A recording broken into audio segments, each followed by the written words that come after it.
What? Oh, yeah. Do you want to do have a song right now? Close out today? Sure. Yes.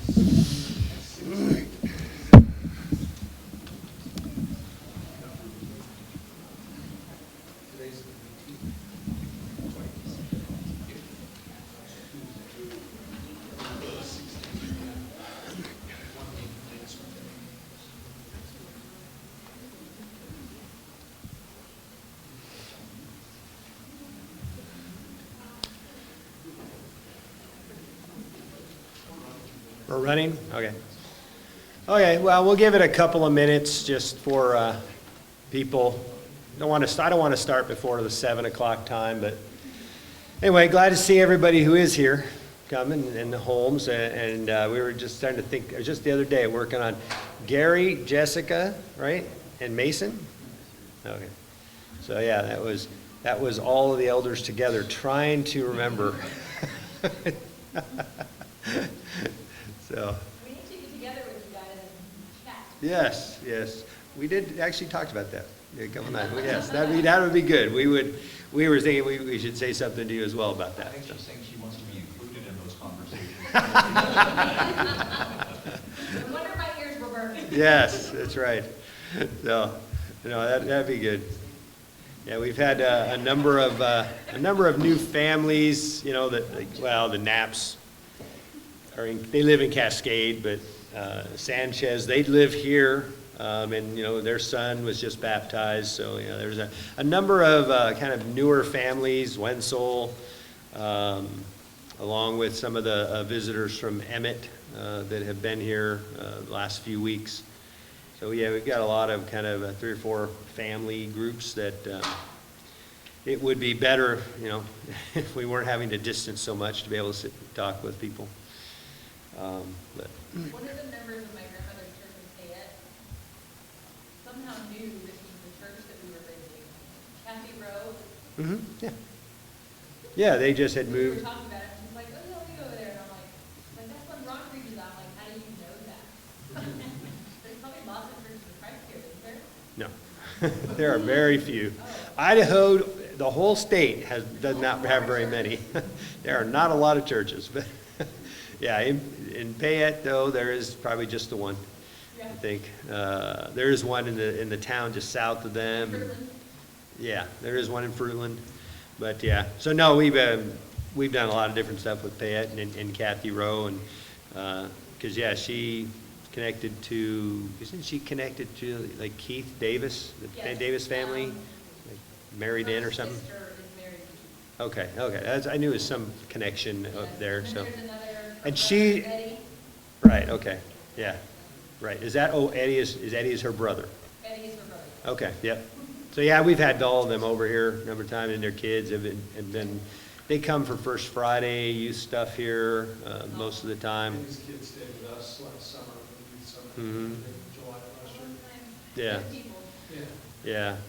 So and I've known Keith for a while.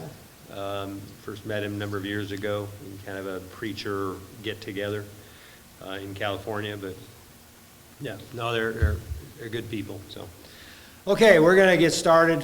I'm 60 seconds into our meeting tonight.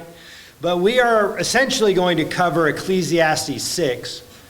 But Ecclesiastes 6 is not really a standalone topic. It is connected to chapter 5, which is why I want to just kind of, as we get into it, we'll kind of just review chapter 5 before we look at 6. But before we get started, I'm just going to say a word of prayer, and then we'll start discussing the thoughts of an old man. So.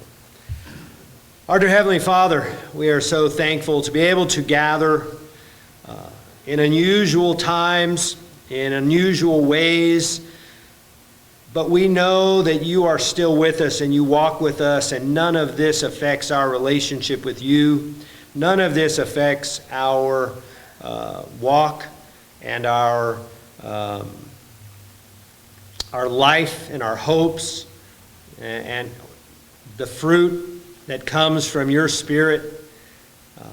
And so we ask that you help us to have wisdom as we read your word, that we might be able to pull from it some understanding about this world, about this life under the sun that Solomon discusses in Ecclesiastes.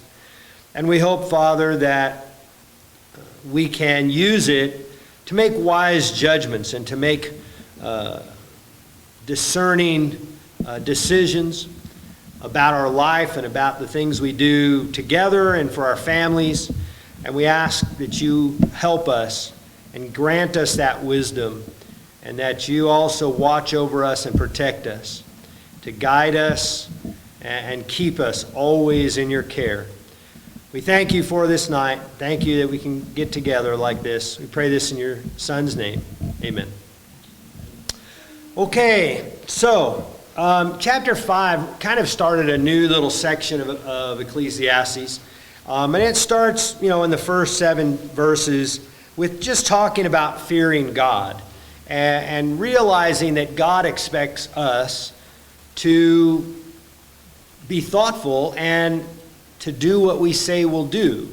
That it's better that we don't vow and don't say we'll do something than to say we'll do something and not do it. And so that's kind of the biggest takeaway of what is better than, because sometimes we're like, oh yeah, I'll do that. I want to do that. I want to help. And then we don't help. Well, that's better, or that's worse than not volunteering and not saying you'll do it and not doing anything. Right?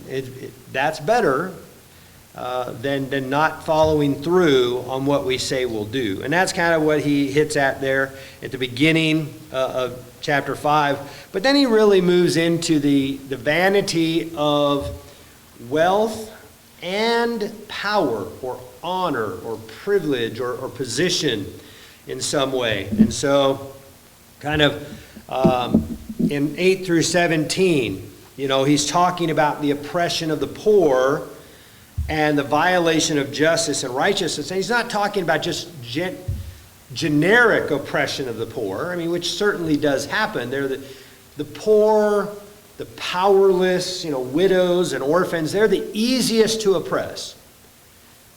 But he's not talking about real generic way, oppression like that. He's really talking about oppression that comes from officials.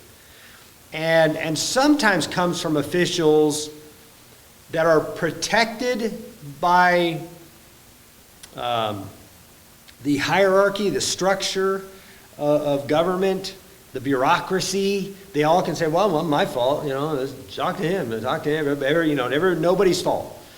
But also sometimes the bureaucracy itself is an oppressor, right? So you can go to a person, maybe you go to the county for some reason. You want to get, or you go to the city or you go to the county and you want to do something to your house and get a permit or for something, and the person at desk says, oh, I'm sorry, you can't do that. And you're like, that doesn't sound right. But, you don't really know. And then they're like, well, I don't know. You have to talk to my boss, and the boss is not in. And then, the whole process of weeding your way through a bureaucracy often is oppressive, and it's especially oppressive to poor people. Because sometimes people who are rich have power and can talk. Either they can hire lawyers to go talk to the right person, or they have actually contributed enough to the people in power that they can call that person up directly and say, hey, what's going on here? What do I need to do? Can you get this done? And then, mayor or somebody gets it taken care of for them because they're powerful. They have influence.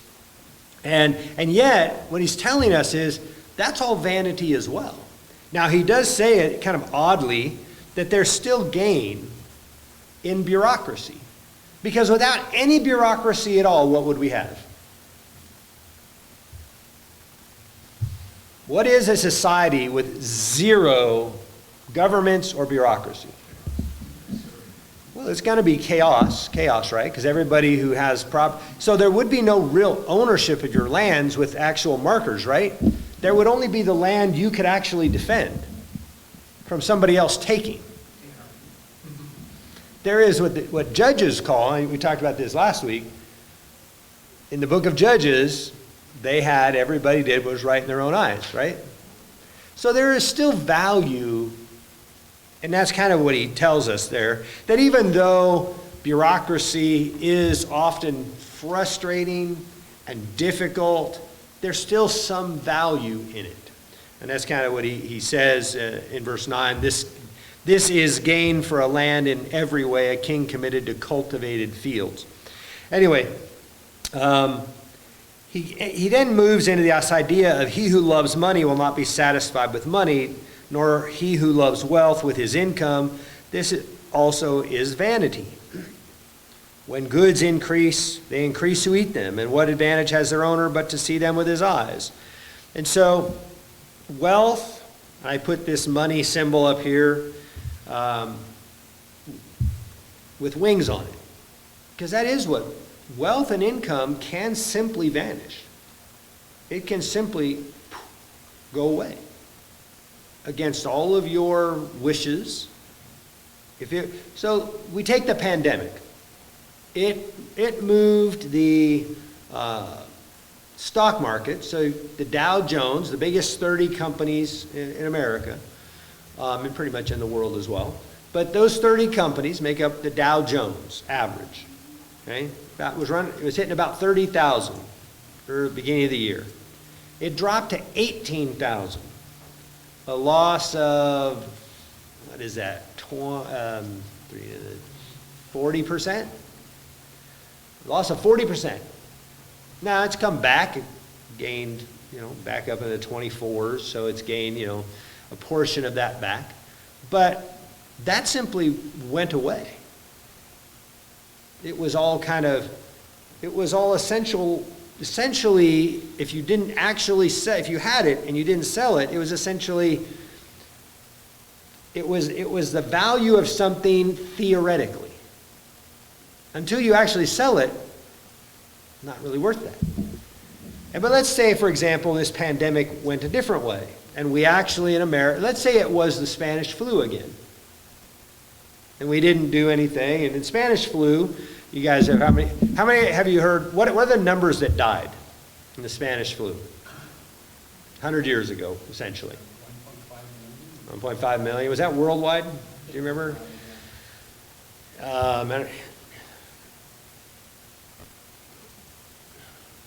Weren't we into tens of millions? I don't know, maybe somebody can Google that. How many people died in the Spanish flu? What's the estimate?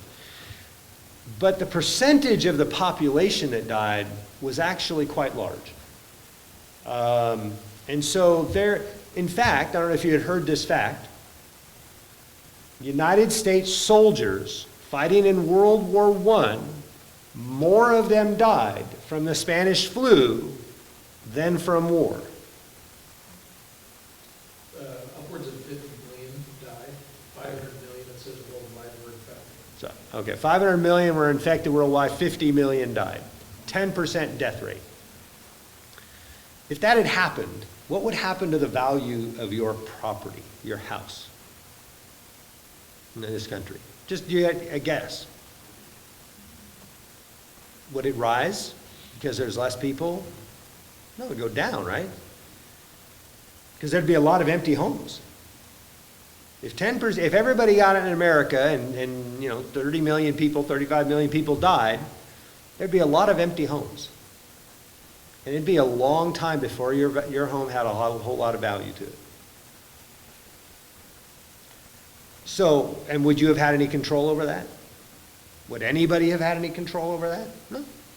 Because that is the nature of wealth and income. Things can be going along just fine, but something can change it outside of any of our power and simply turn it around and simply make a bunch of it vanish. And so that's why these things, if these things become our purpose for life, we're going to find that they ultimately are meaningless. They don't fulfill. Now, he says at the end of chapter 5, and this is important because at the end of chapter 5 here, 18 to 20, the yeah, but here is the thing that makes life worth living in this world. Okay?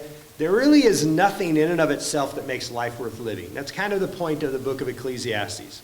But this little section that he's repeating to some degree throughout the book in different ways, but similar topics, used each time. Behold, what I have seen to be good and fitting is to eat and drink and find enjoyment in all the toil with which one toils under the sun the few days of his life. Now notice he's already told us that toiling and striving like this and work itself is meaningless, and yet he's telling us that the better way is to find some good in your work, in the work that you do, in the effort that you put out. Find the good in it, whatever it might be. That is actually one of the best things we can do. That is choosing the better way of life on this planet. And then rejoicing, with the days you've got. Everyone also to whom God has given wealth and possessions and power to enjoy them, to accept his lot and rejoice in his toil. This is the gift of God. For he will not much remember the days of his life, because God keeps him occupied with joy in his heart. That's the better way. And that's really kind of what Ecclesiastes is. In many ways, Ecclesiastes, I think, is kind of a book that is describing two ways you can think about life. And it reminds me of what Jesus talks about when he talks about the narrow way and the wide way. One leads to death, but it's a nice, easy path. And you can kind of enjoy it and have fun. Do whatever you feel like. You want to make your life about wealth, do that. But the end is going to be terrible. But if you want the end to be wonderful, you need to choose the narrow way, which I think Ecclesiastes is telling us is the better way. And he's trying to get us, there's a better way to think, a better way to kind of imagine ourselves. So, so putting all that in perspective, coming into chapter 6 then. Because chapter 6 is going to continue this idea of wealth. And so I want to read here down a bit, and then I want to hear some of your thoughts about wealth and power and why they're essentially pointless or meaningless. So there is an evil that I have seen under the sun, and it lies heavy on mankind. A man to whom God gives wealth, possessions, and honor, so that he lacks nothing of all that he desires. Yet God does not give him power to enjoy them, but a stranger enjoys them. This is vanity. It is a grievous evil. If a man fathers 100 children and lives many years, so that the days of his years are many, but his soul is not satisfied with life's good things, and he also has no burial, I say that a stillborn child is better off than he.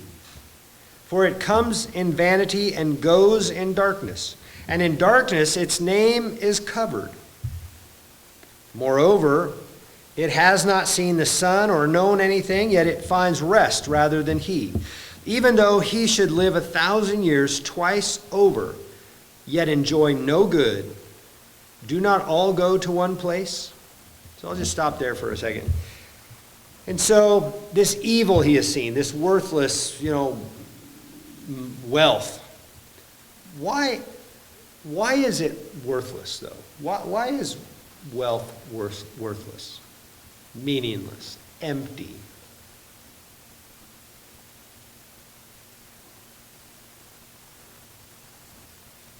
Most of the examples we see remind us that there is no treasure here that brings something of significance to a spiritual life. That there's no amount of money, there's nothing that you can buy or acquire that's going to give you salvation, peace, redemption, Right. love, anything that's important in life. Money can't satisfy. Yeah, I mean, are people happier who have money than people who don't have money? Anybody want to test that? It's like, well, give me a lot and I'll find out. Because most people, you know, like my uncle, you know, he one time told me, he's like, well, I can't remember exactly how he said it, but you know, he's like, well, you know, you can take God, I'll take my money, and the conceptually, you know, that's kind of how he lived. You know, the more you can accumulate, you know, the better you off you are. But he wasn't happy. It didn't make his life blessed. His life wasn't full of the fruit of the Spirit at all. And yet, you know, he had plenty of money. He could buy lots of stuff.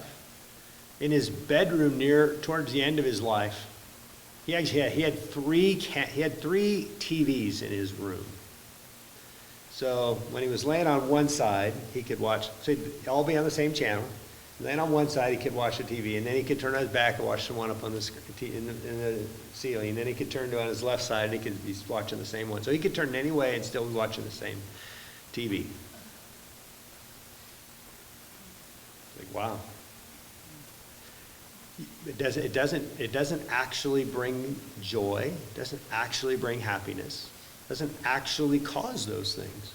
See, a lot of people, now I think he did say one time, he's like, it doesn't make you happy, but it's easier to be wealthy and unhappy than to be poor and unhappy. That may be true. I don't know, but the problem is part of that equation. It's like, well, okay, if I'm going to be unhappy, I might as well have it with money. The problem is, but the happiness part, the joy, the blessings, that's the part you're missing. And that other side didn't do anything to this. You can have money or not have money. And it's not going to actually, either one of those is not going to dramatically affect the fruit of the Spirit that comes from God to us. In fact, can anybody tell me, what do you think is the challenge of having wealth and money in terms of righteousness or faith? Is it harder? Jesus told them it's harder for a rich man to go to heaven.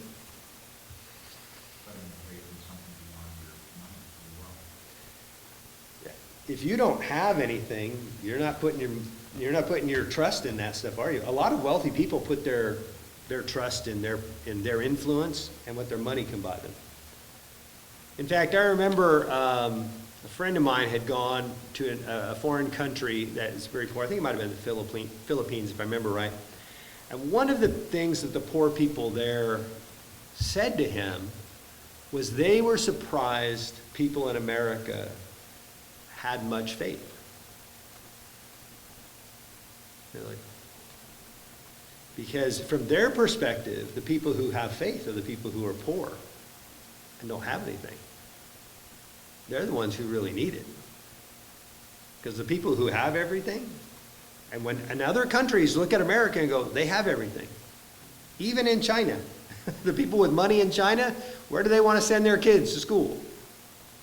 Here. And so most places in the world look at America like, oh, they have everything. And poor people are surprised by that. And that's actually not unusual. When you read through the New Testament, what does it tell us about the rich? And their faithfulness, their connection into the gospel and things. That's pretty rare.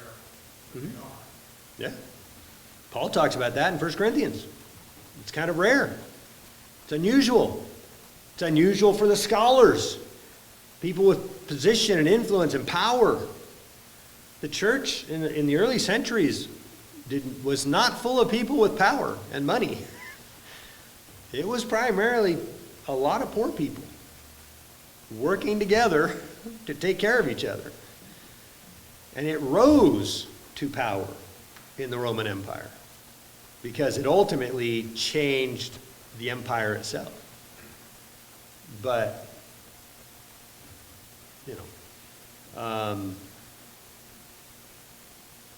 Any other thoughts about the problem of money and wealth?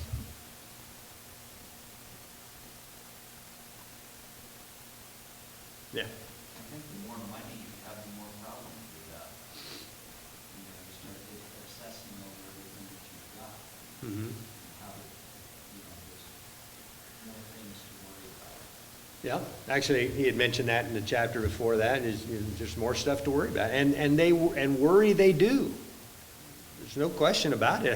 There was a good brother in California that, before we moved here. He's passed away. He and his wife since have passed away, and they were retired and older. You would never know they had money by the look of, well, him especially. He wore coveralls all the time with a little beat-up truck, and had millions of dollars in the bank. And I remember one time the church building we were at, the school district was using our parking lot to pick up children. We found out, partly because they hit the corner of the building with their school bus and, kind of damaged it. And we were like, well, he talked to me one time and he said he was really worried if something happened to the kids that stood in our parking lot waiting for the bus, that we would get sued. And he wasn't worried that the church would get sued and lose everything. The church didn't have much other than the property itself and, the people in it. But he goes, well, but I have money and they'll come after me. And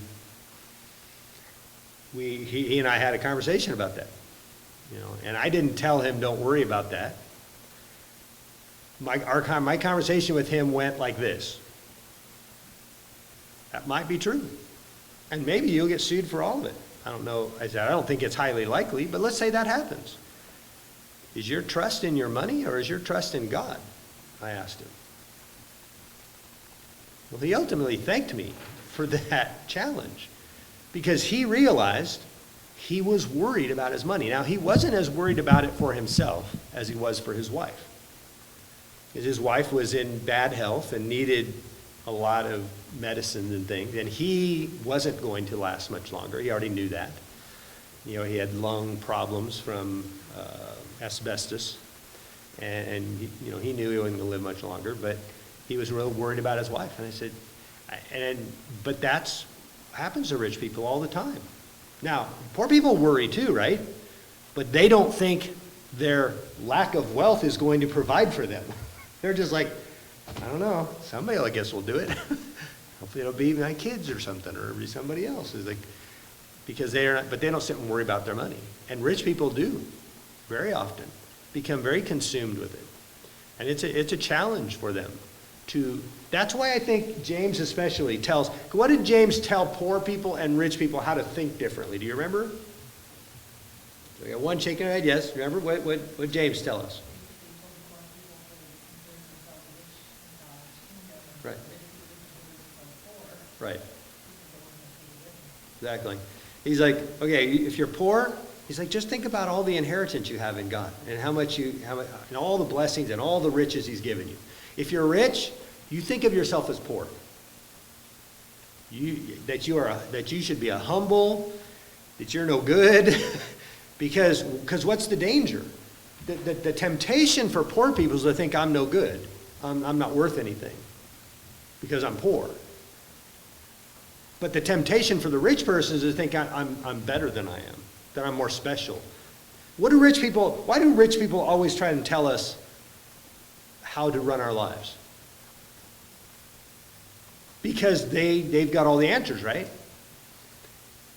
But not every rich person has all the answers.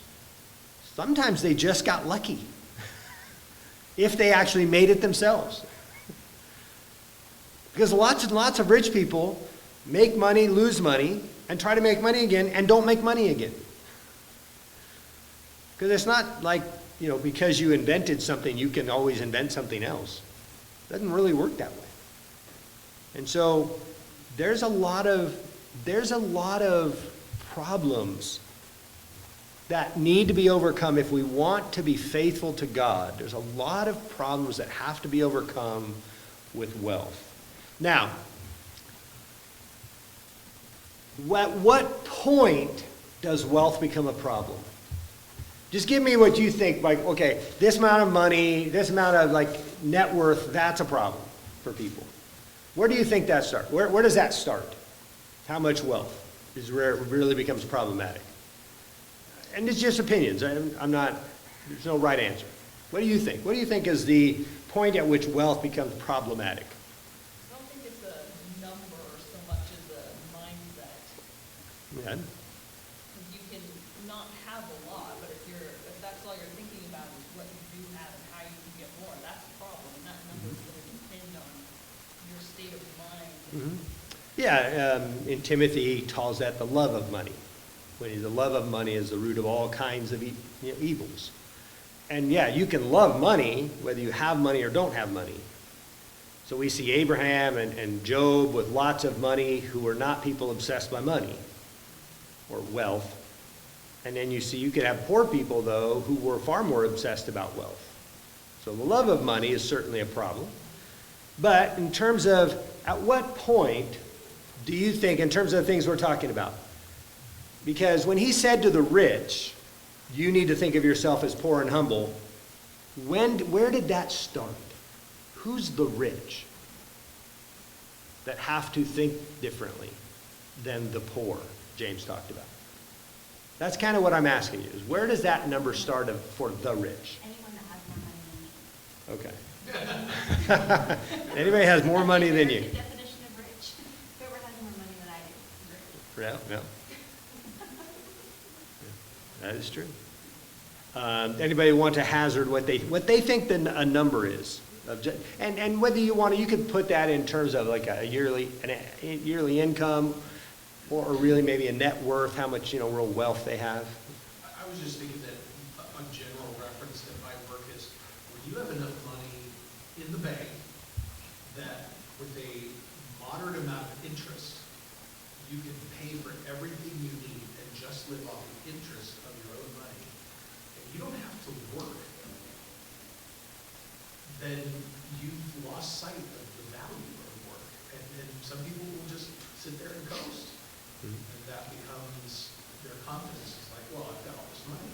If anything goes wrong, I'll just pay for it, and they don't have to put in a day's labor. They don't get to sleep as well, and, they don't get calluses on their hands. Yeah. There has been a movement for people to try and accumulate a lot of money early, get $1 million or more, a couple $1 million, of money in the bank, essentially, and then retire, like in their 30s, maybe 40. And I've read a lot of articles from people like that, and a lot of them go back to work, even if they don't lose money, because they find, well, all the people that I know working, I don't have anything to do with anybody. They're bored. And it's like, this isn't really what I thought it would be. And also, this downturn has caused some of them to reconsider their plans. Because it's, for some who have retired in their 30s with a lot of money, this is the first time they have seen their value of their assets in the stock market crash. And it scared them, because all of a sudden when they had X number of dollars and they could live the rest of their life on it, but then all of a sudden that X number of dollars went down 40% and they went, I may not be able to live the rest of my life on this anymore. Like, whoops. Because they're too young in some ways to realize that's going to happen every 10 to 20 years. There's going to be a pretty substantial loss in the stock market. It's just generally been true, for a fairly long time. And so, but, so that's a substantial amount of money. So I don't know what it would take to pay somebody's bills, but, roughly going to take $1 million. Well, I don't know what the interest rate right now is. $1 million in the bank, 1%. I don't know if you can get a couple percent, annually. 1% gets you about 100,000. You could certainly live off that. But, so that's certainly a substantial amount of money. But so do you think, is that the person, when he said the rich person needs to think a certain way, is that where it starts? As long as you have to keep working? What if somebody who has like $3 million of net worth and still works? Are they rich? The question is kind of, who's rich? See, I think the biggest problem for people is to know who is the poor person that James was talking to and who is the rich person he was talking to. And I think it's harder for us to determine that than it was in their culture. In their culture, I'll give you a little bit of a background for Roman culture. By definition, if you were rich in Rome, they expected you not to work. So it was only about 7% of the population was rich, and pretty much everybody else was poor. The concept of a middle class really didn't exist. And the wealthy, if somebody worked, Romans considered them not wealthy. The wealthy was the person who sat around, did nothing, and all of their assets were managed by people and simply produced income for them. That was their concept of wealth. And so there was that class of people who owned everything, and there was everybody else. So for them it was easier. I think it's harder for us to figure out who's rich and who's poor, to avoid this trouble. And so so nobody wants to throw out a number. Everybody's struggling to come up with a number. But I think if you have a net worth of $1 million, you're a pretty wealthy person. You are in the top 1% of people who have probably ever lived. And in America, $1 million of net worth is not as uncommon as you think. A lot of it is in people's houses, especially on the coast, but it's not terribly uncommon in America. There's a lot. Now, the person who has $1 million and lives, say, in maybe one of the most expensive cities, around Silicon Valley area, California, do they think they're rich? Most of them do not think they're rich. It takes a lot of money to live there.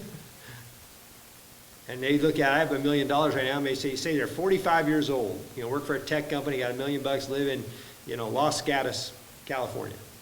One of the most expensive places you can live in the world. And other than the little town right next to it. But in Los Gatos, could they I've got $1 million, I could not work. Could that person living there not work? Most likely not. They would blow through that living there very quickly. And so it is, wealth is a relative thing. And so what happens in America, because America is so wealthy in comparison to most of the rest of the world, and really historically the whole world, that even our poor have more things than most countries. And so it is tough. But I think if we throw out numbers, we go, oh yeah, that's a lot. But the reality is most of us are far richer probably than we know. That doesn't mean it can't go away like that, right? Because it can. It doesn't matter how wealthy you are, it can disappear, and it can disappear quickly. Okay. So, any other thoughts about just the problems or the emptiness of wealth having its kind of innate value? And one thought that I was going to tack on to the earlier question about a specific dollar amount, in my mind, going back to a comment made earlier, was that the point at which you are sitting down to a table with food on it, and you don't thank God for that food because you think that it came from your own labor, you've lost sight of where your blessings are and how that everything you have comes from Him. Mm-hmm. And your money is supplanted through faith. Mm-hmm. Yeah, and it's real easy for wealth, money, to become our idol, the thing that we think supports us. takes care of us, protects us, you know. And Ecclesiastes, and we'll look at it, it's coming up. There is some protection with wealth. Wealth offers some protection, not as much as godliness, but wealth has some protective level to it. The wealthy can afford better lawyers. They can afford to invest in barriers that make the government have to work harder to arrest you and convict you. You know, there is some value there. But sometimes that value sometimes ends up kind of overcoming people's soul. So, yeah. I think this passage is interesting where it talks about how many years this man taken away, so you have to enjoy. Right. And then he compares him to the stillborn child who didn't have a single day. And you think about, sometimes I think about when I hear about a young person dying, I think about the sorrow of that loss, but also that they had plans. They had things that they were going to do, they had things. The stillborn child doesn't even begin on that journey, because they die right in the beginning. Like, there's this person who's had all these years, and they're just this miserable person who doesn't appreciate any of it. I think we all need to look at that. And for all their days, and for all the goodness that God has given them in their lives, they continue to be dissatisfied. And so I think that's what the warning is going to be. Yeah. Find joy. Yeah. And I think, you know, you make a really good point too. And I think, so you probably have a number of people here work in the service world, right? Whether, you know, it's like a restaurant serving them food or, you know, RVs, you know, for their recreational vehicles. Who are the hardest people on service workers? People that think they're rich and that they demand better service. You have to give me better service because don't you know who I am? Don't you know what I can do? And so and this goes back to, you know, what Brittany talked about, even the mindset. Sometimes when people realize they have power because of their money, and there is some power there, right? But sometimes that power kind of just makes them, it almost jades them to enjoying the simple things in life, right? It's like, oh, you know how many people, probably most people have known somebody who has to kind of brag about how much something cost. Look at this, oh, how great this was, you know. Want to show off all these fancy stuff they have and all their toys and there's always somebody better. I mean, right? I mean, there's always somebody richer. I mean, until you get to the top 2 or 3 people, and I don't know if they're battling over what yacht they want to buy. But you know, like I think the Dallas Cowboys owner just a year or so ago bought a $250 million yacht. It's hard to even imagine that, right? A boat you're going to just be on a handful of times, especially in the rest of his life. He's already well into his 70s, if I remember right. I can't even imagine his boat probably has as much square footage as all our houses combined. What are you saying? Did you say something? Yeah. Yeah, you know, it's like it's cool stuff. You got nice stuff. But, you know,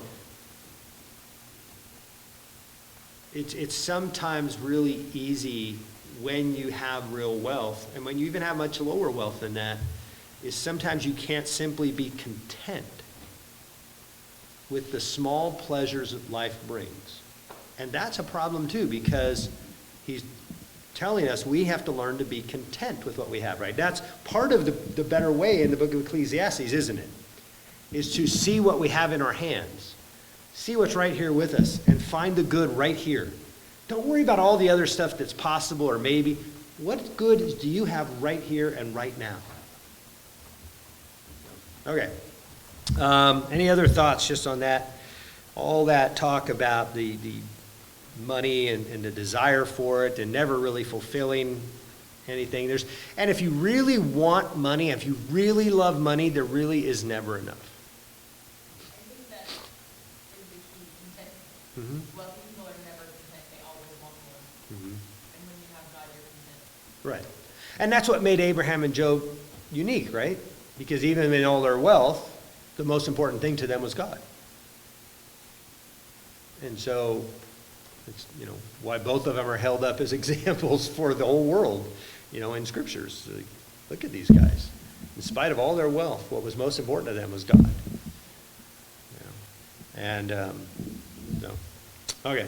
So let me continue. Let me read the rest of the chapter here from 7 through 12. All the toil of man is for his mouth, yet his appetite is not satisfied. For what advantage has the wise man over the fool? What does the poor man have who knows how to conduct himself before the living? So there's a couple of questions, and they're not simply rhetorical questions, are they? Because they're not a simple yes or no answer to them.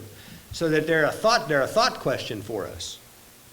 And so first off, he's telling us everything we work for is ultimately to provide us something. And yet his appetite, and yet I'm never satisfied. I need to have more, I need to do more, I need to experience more, I need to have more. It's like, well, I've already had that. I need to try something new. I have something better and something bigger. That's the great danger, not having that. But yet he says, what advantage has the wise man over the fool? How do we answer that question? What's the advantage being wise than being a fool? And how many rich people are fools? According to Scripture. Majority of them. Vast majority of them. Most of them. And that's actually what 1 Corinthians talks about, to some degree. That God used the foolish things to put the wise of the world, because that's often what rich people think they are. Rich people teach everybody else what to do because they think they have it all figured out.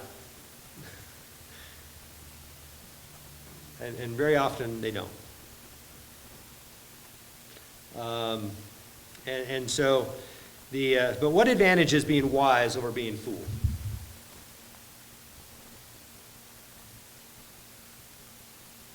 It's interesting you consider the author.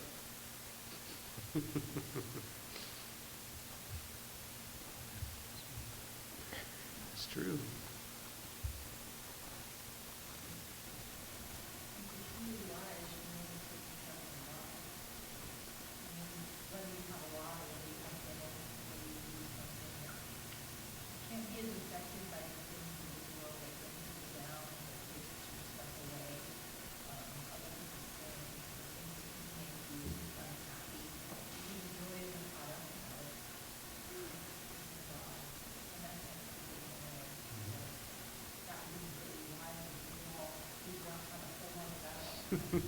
Right. Yeah, because with real wisdom, really knowing God's wisdom, there's nothing man can do to me, right? To take any of those blessings away. But man can hurt me. Man can make me be fearful and anxious, and we can say, and as we often do, people cause us, anxiety, or they make us mad, and that doesn't come from wisdom, does it? It comes from our own weaknesses, our own foolishness. That doesn't come from wisdom. And so wisdom has the fruit of the Spirit, doesn't it? The fool has the other parts listed in Galatians 5. All those works of the flesh, right? Now here's the problem of the works of the flesh. Why do so many people have the works of the flesh in their life?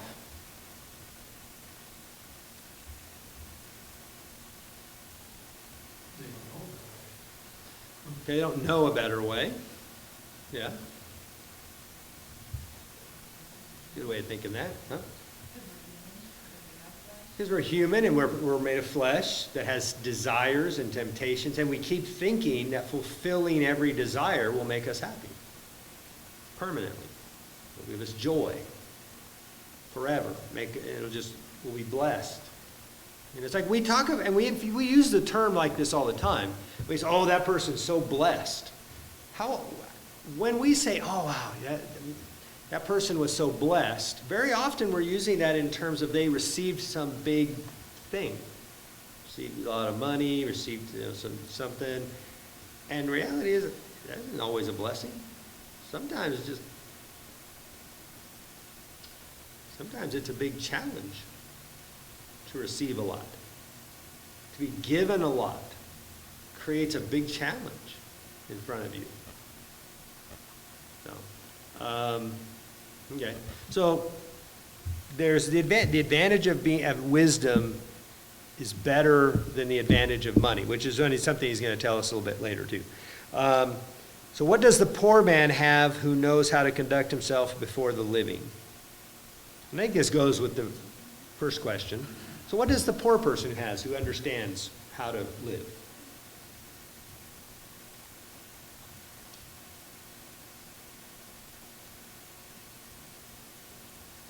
He has wisdom, right? And with that wisdom comes things we've been talking about, contentment. Comes to bless the real blessings of God and love, joy, peace, patience, kindness, goodness, and those kinds of things in their life.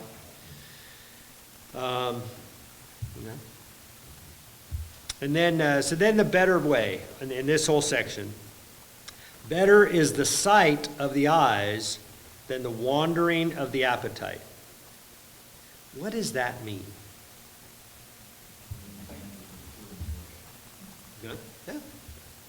That is a good American proverb to fit this, a modern proverb of our own. And that's what it is, right? I've got this, and I've got this right in front of me that I can see and I can touch and I have, and that's better than wanting more. My appetite's always trying to get something more. And it just keeps wandering about.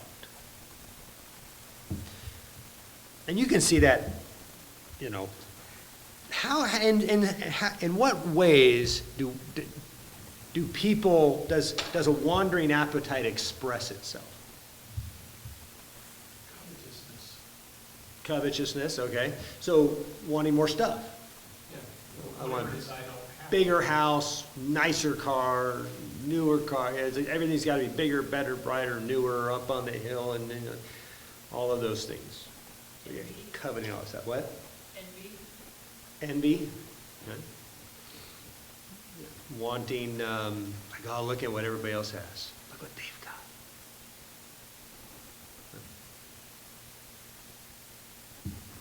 What other ways do you think a wandering appetite plays itself out in our lives? It also teaches you that you should never be satisfied. It fosters in you that where you are now is always unacceptable. Mm-hmm. So you cannot be, Right. like Paul taught, Yeah. where we are is okay. Right. In fact, a couple chapters ago, we read actually that envy is kind of the root of all the advancements that people have. Because why do we sometimes create and do stuff and want to be better? Is because I want to be better than that other person. There's this, in human beings, there's often this drive to have more or be better, and it produces a lot. But one thing it doesn't produce is companionship and contentment and peace and love. It doesn't produce a lot of the actual wisdom. It produces stuff. Want to be bigger and better and more wealthy, and all those things that we desire. They're illusions. They're going to somehow fix and our lives or improve our lives. But I'm thinking about other ways, though, of a wandering appetite presents itself. How did Solomon's wandering appetite present itself? Huh? So he had many women. Now, he built tons of stuff, too, because he wanted to build stuff. He wanted to do everything. So we read about in the early chapters how his appetite went after everything he ever wanted. And that wasn't just money and wealth and, building buildings and having his name on stuff. It was also women. It was people. I need another, you got better people. And it's like, and so you see people and who almost like, will divorce somebody because they want somebody better. It finds it like, because conceptually, you see this in our world all the time. Everybody's always wanting a better person, another person. And so it comes out in not only covetousness, but it comes out also in kind of sexual desires as well. So, yeah.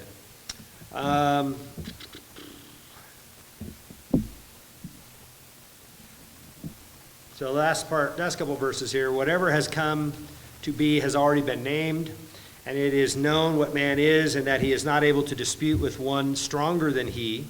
The more words, the more vanity, and what is the advantage to man? For who knows what is good for man while he lives the few days of his vain life, which he passes like a shadow? For who can tell man what will be after him under the sun? So when we pass away, do we know what's going to happen the year after that? Is everything going to be better? Is everything going to be worse? Who knows? I don't know. You don't know. Nobody knows. We don't know what's going to happen after us. But if we were to worry about what's going to happen after us, we'd be filled with envy, wouldn't we? We'd be worrying about things that are it's not for me to worry about. Why am I worried about those things? That reminds me, by the way, of Jesus telling us not to worry about tomorrow. For today is enough to worry about. Okay. Any final thoughts on that? We're going to come into chapter 7, which is really one of my favorite sections in Ecclesiastes. A lot of little proverbs. A lot of really cool proverbs. We'll try to get through chapter 7 next week. I don't know if we will. But any last thoughts in just this whole vanity of wealth and power, and kind of a final concluding thought at all?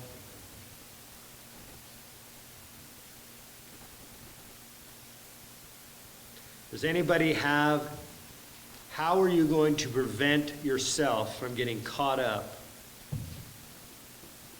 in this path? Especially for you younger people. Remember I said the book is really geared towards younger people, warning you the things to not go after. How are you going to prevent yourself? Yeah.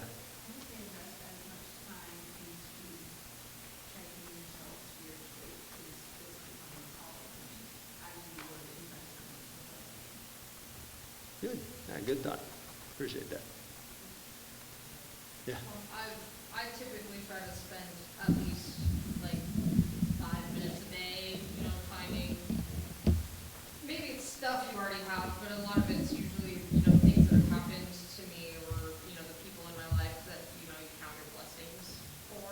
Like if you find those things, if you spend time on the things you already have or the people already in your life, it helps take your focus off of the things that you might want or, those kind of things. Good. Good. Anybody else? Any other thoughts? I would say you might use others to help you kind of hold yourself accountable for recognizing the blessings in your life. I have a couple friends in school that I spend a lot of time on a weekly basis just talking about the things that happened. The last week or so, and then recognizing that all of the blessings that come from God. We talk about it on one people in the bubble at that time too, but using friends and other people. Good. Good. Yeah. That's good as well. Any other? Okay. Well, we'll end there, and we're going to have a song selected in the supplements. 16 in the supplements we're going to sing just to close out tonight. And then if you wanted to say a prayer for it after, do it. But we're not having people come forward or anything, but the invitation for people who need help is always there. we try to make that clear to everybody and everybody know. I mean, that's the purpose of the church, is to care for each other, support each other, lift each other up, especially when we're in need, when we're struggling, whether it's spiritually, emotionally, financially, any of those things. That's why that the early church, even though it was full of primarily poor people, how it changed an empire, because of how they loved one another. Because that's ultimately what changed the Empire of Rome from the inside out. And so it's what changes us, it's what changes our communities, it's what changes our nations. And so if you have any need in that and we can help you and serve you, please don't hold it in, don't keep it back. If you're at home watching or listening as well, send us a message. There's a lot of ways to connect with us, and the elders or me, the preacher, or even the deacons, and just reach out to somebody who can help. Don't suffer alone. So we're going to sing 16, and then we'll be dismissed in prayer. Go ahead and stand. Here among the shadows, living in a lonely land, with strangers we're a band of pilgrims on the move. Strangers burdened down with sorrows, and we're shunned on every hand, but we are looking for a city built above. Yes, we're looking here and there, looking for a city under where we'll never die, never die, no never, and the with all the saints, yes, with all the millions, we will never say goodbye. Say goodbye, no never, yes, and when we gather there, we'll meet Christ our Savior, glory and renown. Friends and other saved ones, now we pray thee quickly come. Pray thee come, O Savior, come, O come on thee we call. Our saints renewed. In this land of dangers we are going here and there, we're simply trusting in the blessed Savior's love. Though we may be strangers living in this world of care, we're always looking for a city built above. Yes, we're looking here and there, looking for a city under where we'll never die, never die, no never, and up there with all the saints, yes, with all the millions, we will never say goodbye. Say goodbye, no never, yes, and when we gather there, we'll meet Christ our Savior, glory and renown. Friends and other saved ones, now we pray thee quickly come. Pray thee come, O Savior, come, O come on thee we call. Our souls renewed. Let's pray. Father, we're grateful that we have this opportunity to study your word, that we can assemble, that we can share thoughts and understanding with one another. We ask above all that your truth be taught, that we would help each other strengthen our faith, increase our understanding of you, and frankly prepare ourselves for the life to come. We ask that we would keep one another in mind, especially now that it's a time to consider one another, to encourage and exhort one another, to help each other, because at times the walk in this life is hard. We ask that you would guide us, that you would watch over us, keep us safe, keep us strong. Let us live long, faithful, peaceable lives of service for you. Father, let us be like your Son, to follow his example, his wisdom, his teaching, and his faithful life, that like him we can ascend to heaven and spend eternity with you. We ask these things in his name.